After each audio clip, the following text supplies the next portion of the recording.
The spirit of harmony in our city is pretty strong.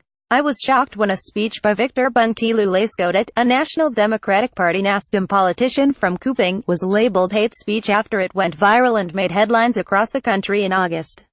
Accusing Victor of insulting Islam, several organizations, such as the Islamic Defenders Front FPI, the Indonesian Muslim Forum FUI and the Islamic Preaching Council DDII, threatened to start a national campaign to defend their religion, a move that echoed similar protests against former Jakarta Governor, Basuki Cahayapurnama. Even the Indonesian Ulama Council MUI got involved to prevent provocation. It was a political speech, so the issue should be resolved through legal or political channels.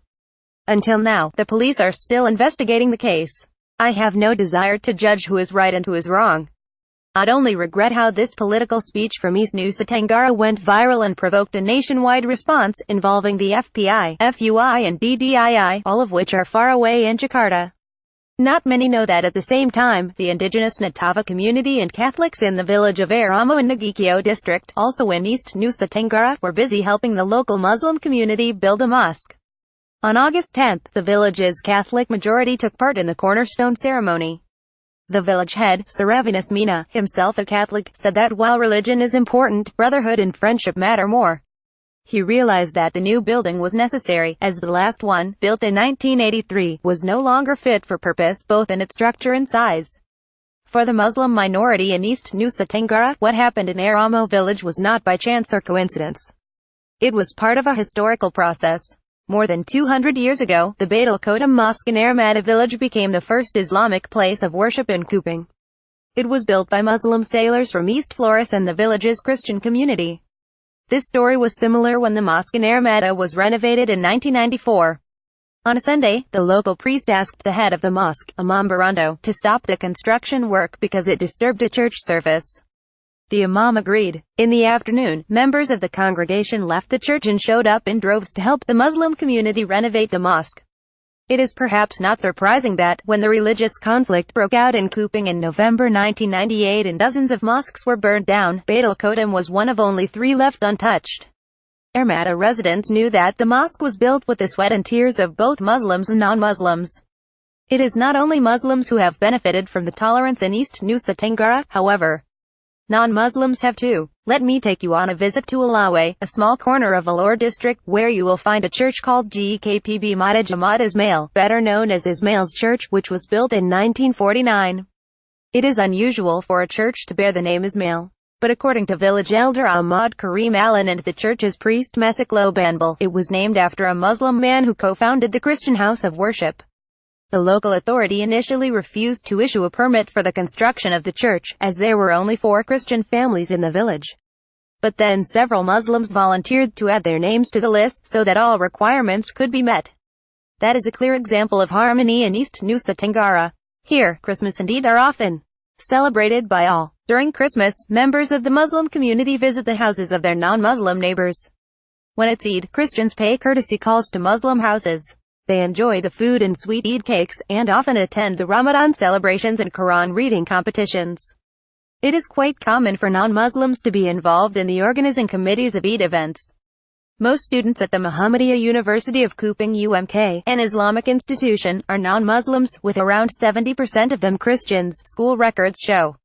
The story of East Nusa Tenggara's Muslim minority is an interesting example, because the province, according to the 2010 census, has the lowest Muslim population in Indonesia, only 9%, lower than Bali 13% and much lower than Papua 16%, North Sulawesi 31% and West Papua 38%. In contrast, the country's total population is around 87% Muslim. In the 4 other Muslim minority provinces, religious harmony and tolerance are also strong. In Papua, they have a saying 1 hearth and 3 stones, which symbolizes how local wisdom is made up of different religious traditions. The traditional hearth uses 3 stones that are neatly arranged so cooking pots can be balanced on top and wood can be easily slid underneath to make a fire. The parable says the 3 stones represent Catholicism, Protestantism and Islam.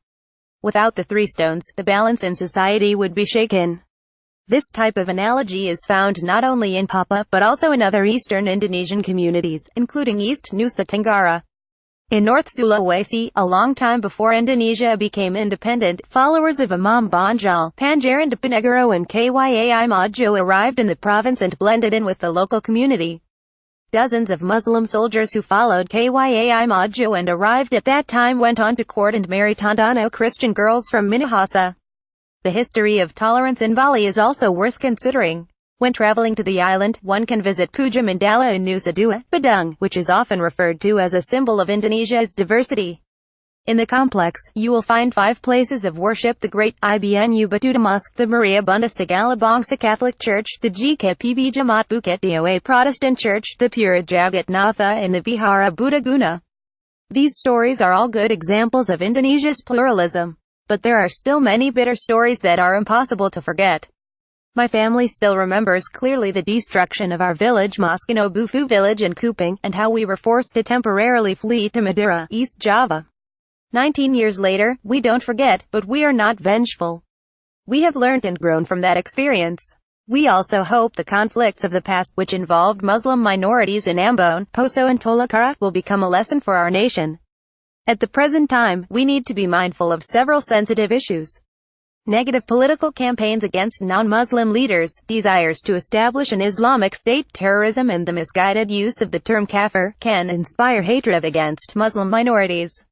By writing this, I do not wish to say that all minorities are tolerant.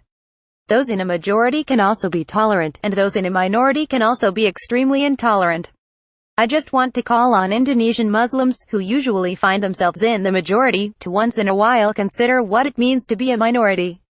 By doing this, maybe we'll be able to appreciate more the beauty of peace and harmony and diversity.